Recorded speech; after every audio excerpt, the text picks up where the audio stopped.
Welcome back. When last we left off, I had totally failed at rendezvousing properly with the International Space Station, and so I tried again. And we are running kind of low on fuel. So let's get right to it.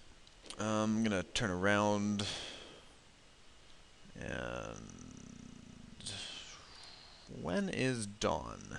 Dawn is a long ways away, so dang it, where was I? I was docking, right? Okay. And now I totally missed the ISS. I'm going to face this way. So, doop-a-doo. ISS is closing.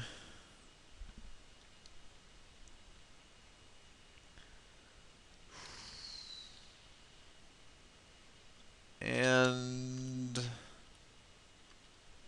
we should be getting a signal now.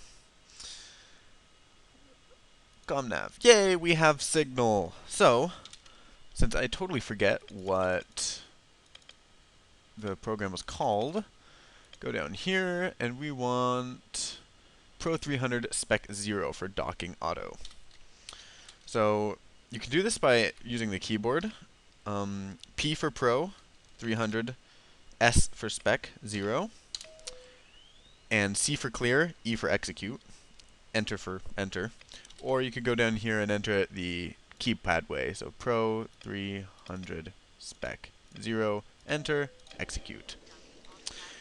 And this is a kind of slow and tedious docking autopilot. So I'm actually going to clear it off. And we're going to do the same thing we did last time with the Raven Star, and that is null our relative speed, which there is also an autopilot for, incidentally. Flip back around. Hey, look, it's dawn. And apparently has been for a while. Oh, when it was night, I totally missed the time I could have, tested the shininess of shiny. Okay, so 100's probably good. So I'm going to get us closer.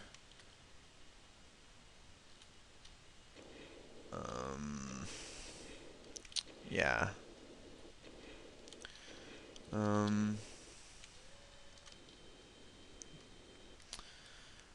the way, there's our retro rockets. Well, at least the retro rockets don't have shininess of shiny.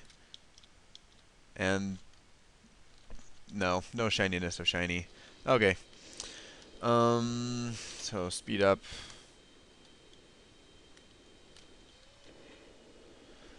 And I'll run the autopilot, don't worry. But I just want to get much closer because the autopilot takes forever and you cannot time compress. Time compression should totally be a real thing. Translation. Someone should get on that. Rotation.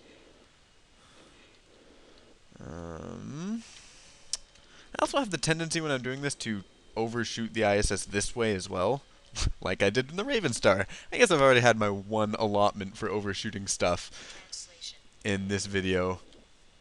Do I only get one in a video? Okay. So I will null our speed as best as possible, and then activate the thing.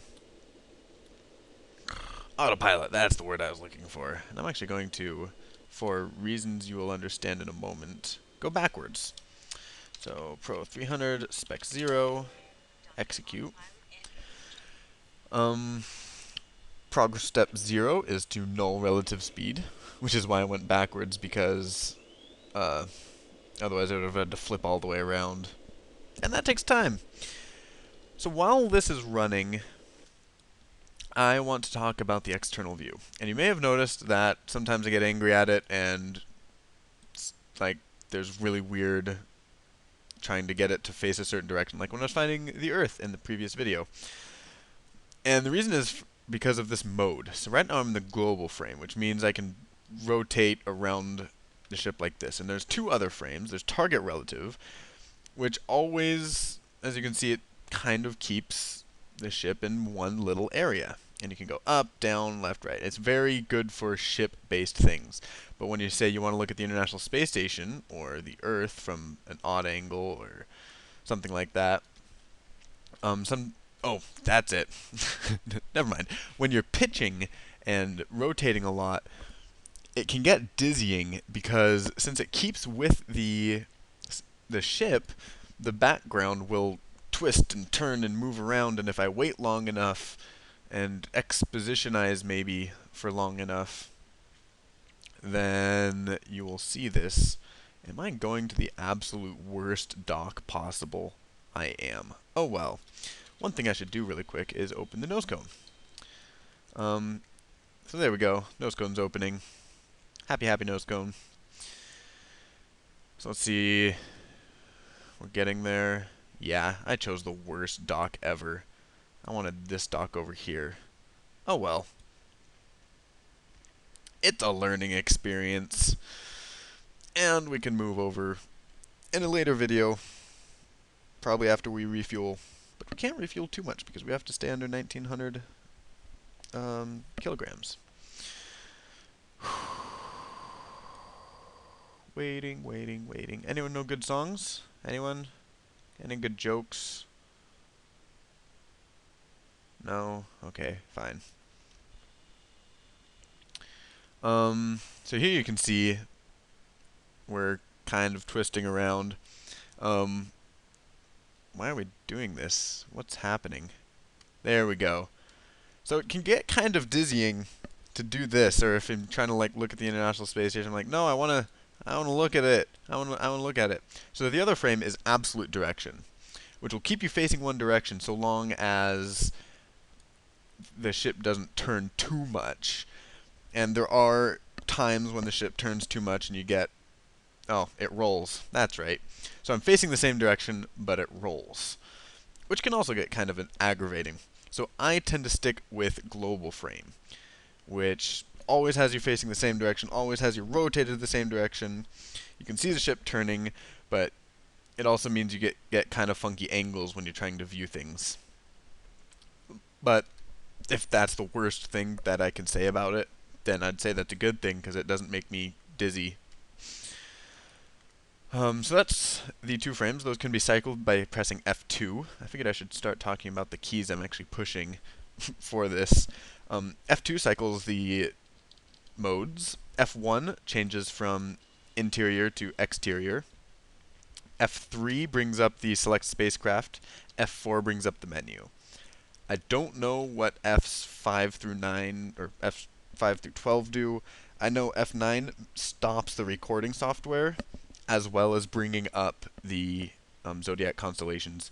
So I'm not going to be pushing that because it's really annoying when it stops the software, and I don't really care right now about the constellations. Not to say I don't care about constellations. Constellations are cool, but don't want to see it when I'm playing Orbiter. So those are that. When you're inside, control arrows will change views. Left and right don't work for the Delta Glider.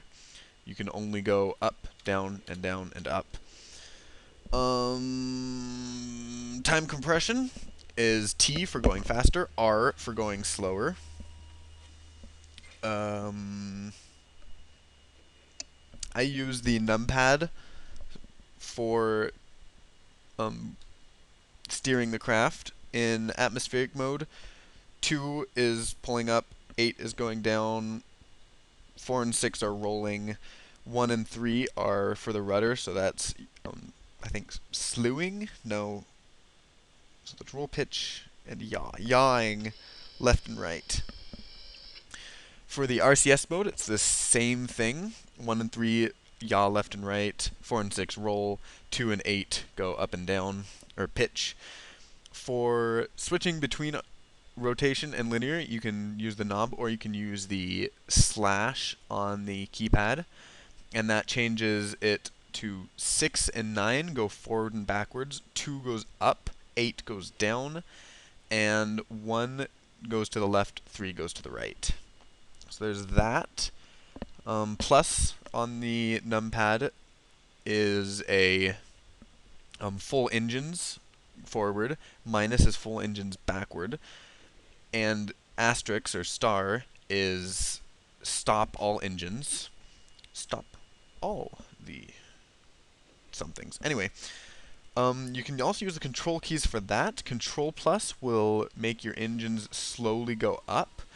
On that note, if you press plus and then control, it will freeze the engines at full power. Same with minus in both instances. Control usually means a slower version of whatever the keys do. So if I did control 4 in rotation mode, then instead of spinning really quickly, I would spin sort of quickly. I guess I could show you that really quick. We just docked. So I'm going to show you this really quick actually. So here is rolling. Okay, normal speed. Here is rolling with control. So you can see it takes longer and all that. So let's dock again. And that's a good example of you don't need to be spun the right direction to dock, which it's handy for docking with the lunar orbiter. I'll get to that if we ever get to the lunar orbiter. Docking with the lunar wheel honestly terrifies me. So there we go. We have docked. So I am sure the International Space Station people are very happy.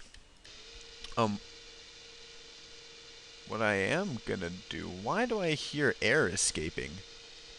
Oh, right! I'd forgotten about that. So I hear air escaping because the International Space Station is pressurized to a nice handy 101 kPa, and we were down to not 101 kPa. So now that I know where to set the arrow, I could set it. So we equalize pressure with the space station. So it's 14 and I think 21%. That looks good. So I will now show you the shutting down of the ship because it can do that. It's called entering safe mode. So I'm going to turn off the seatbelt, turn off the strobe lights, turn off that. Those are all good. Down here you want to turn off all of the engine stuff, which means you now cannot use the engines. Make sure all those are off. I'll keep that safe. You don't want to eject in space. Not a good idea. Turn off the backup life support. Keep the normal life support on. And when you come up here, you turn off the engine. Leave life pack on. Turn off computer, main bus, airlock, radio, MFD, and HUD. So you notice the MFDs are dark, the HUDs are dark, everything's dark except for life support. I'll set this to reserve because that's awesome. And then you want to turn on the EPU or the battery, I think. I'm not sure. I've never used the battery in this. I've always done safe mode when you're docked. Turn off the generators. And make sure you turn off the generators after all these are turned off, or after you've set the EPU. APU off, and there you go. So now it says vessel in safe mode, crew have boarded the mothership. If you go to the mothership, go to the crew section, the crew haven't boarded, but for the sake of convenience, they're in there. So there's that, and continue transferring, or we'll start transferring supplies in the next video. So see you then.